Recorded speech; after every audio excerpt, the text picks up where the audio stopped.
بسم اللہ الرحمن الرحیم۔ کم علمی کی وجہ سے لوگ جنبی حالت میں خود کو، اپنے کپڑوں کو، اپنے بستر کو ناپاک سمجھتے ہیں اور کھانے کو، کام کاج کو ہاتھ نہیں لگاتے جب تک کہ غسل نہ کر لیں، اور خواتین بھی بچوں وغیرہ کو دودھ پلانا، کھانے کو ہاتھ لگانا گناہ سمجھتی ہیں، یہ سوچ کر کہ وہ ناپاک ہیں، اور کچھ عورتیں سمجھتی ہیں کہ غسل کے بنا آٹا گوندنے سے بے برکتی ہوتی ہے، حالانکہ شریعت محمدی صلی اللہ علیہ وآلہ وسلم اس جہالت کا رد کرتی ہے، اور اس سلسلے میں اللہ کے پیارے نبی حضرت محمد صلی اللہ علیہ وآلہ وسلم کی بہت سی صحیح اور مستند احادیث مبارکہ موجود ہیں۔ ہم بستری کرنے کے بعد مرد یا عورت کے لیے صرف نماز، طواف اور مسجد میں ٹھہرنا حرام ہے، اور اس کے علاوہ باقی تمام کام کرنا جائز ہے۔ مرد و خواتین پر کہیں بھی ایسی کسی پابندی کا ذکر نہیں، بلکہ غسل کرنے سے پہلے بھی جنابت کی حالت میں ہی تمام لوگ عام روٹین کے کام کاج کر سکتے ہیں، روزہ رکھنے کے لیے سحری کھا سکتے ہیں، کھانا تیار کر سکتے ہیں،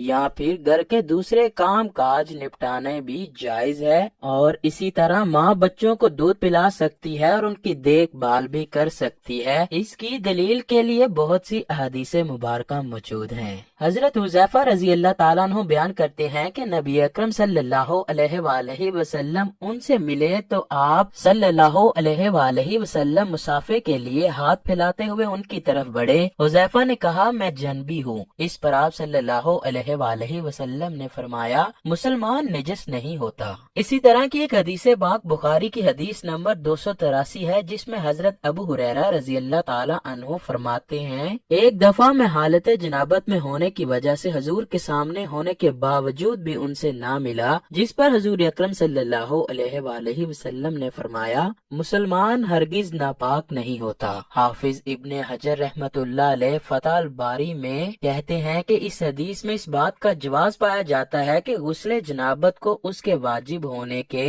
اول وقت میں تاخیر کی جا سکتی ہے، اور اس کا بھی جواز ہے کہ جنبی شخص ام المؤمنین حضرت عائشہ رضی اللہ تعالی عنہا کہتی ہیں کہ رسول اللہ صلی اللہ علیہ وآلہ وسلم جنبی ہوتے اور پانی چھوئے بغیر سو جاتے، پھر اس کے بعد اٹھتے اور غسل فرماتے۔ کسی نے حضرت عائشہ رضی اللہ تعالی عنہا سے سوال کیا کہ اے عائشہ، حضرت محمد صلی اللہ علیہ وآلہ وسلم ہم بستری کے بعد نہا لیا کرتے تھے یا ویسے ہی سو جایا کرتے تھے؟ حضرت عائشہ رضی اللہ تعالی عنہا فرماتی ہیں کہ نبی اکرم صلی اللہ علیہ وآلہ وسلم ہم بستری کے بعد ویسے ہی سو جایا کرتے تھے۔ جب مؤذن رسول صلی اللہ علیہ وآلہ وسلم فجر کی اذان دینے کے لیے آتے تو حضرت محمد صلی اللہ علیہ وآلہ وسلم غسل کر کے جسم کو خشک کرنے کے بغیر ہی مسجد میں تشریف لے جاتے اور نماز فجر کی جماعت کرواتے، اور میں گھر میں آپ صلی اللہ علیہ وآلہ وسلم کی آواز سنتی رہتی تھی، پھر آپ صلی اللہ علیہ وآلہ وسلم روزہ رکھ لیتے تھے۔ کسی نے عامر رضی اللہ تعالیٰ عنہ سے پوچھا، کیا یہ روزوں کے مہینے میں ہی ایسا ہوتا کہ عام معمول بھی یہی ہوا کرتا تھا؟ تو حضرت عامر نے فرمایا کہ روزوں کے علاوہ بھی ایسا ہی ہوا کرتا تھا۔ حضرت عائشہ رضی اللہ تعالیٰ عنہ سے مروی ہے کہ آپ صلی اللہ علیہ وآلہ وسلم ہم بستری کے بعد سونے سے پہلے غسل کرتے اور بعض اوقات صرف تیمم ہی کرتے۔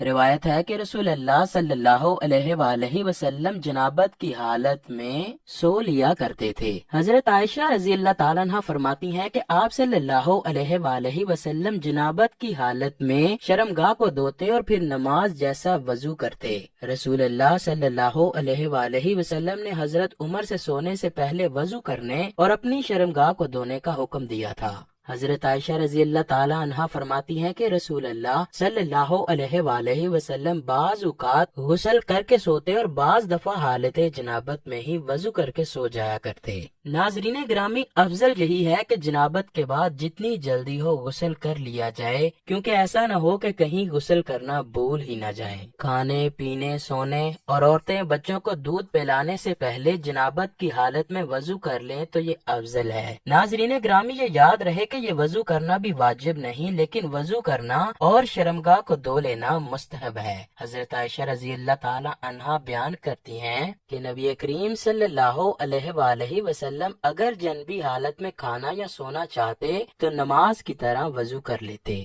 وضو کرنا اس لیے بھی افضل ہے کہ نبی کریم صلی اللہ علیہ وآلہ وسلم نے فرمایا، 3 لوگوں کے پاس رحمت کے فرشتے نہیں آتے، کافر کی لاش اور خلوق خوشبو لگانے والا اور جنبی شخص، جب تک کہ وہ وضو نہ کر لے۔ اللہ تعالیٰ سے دعا ہے کہ اللہ تعالیٰ ہمیں دین اسلام کے مطابق زندگی بسر کرنے کی توفیق عطا فرمائے۔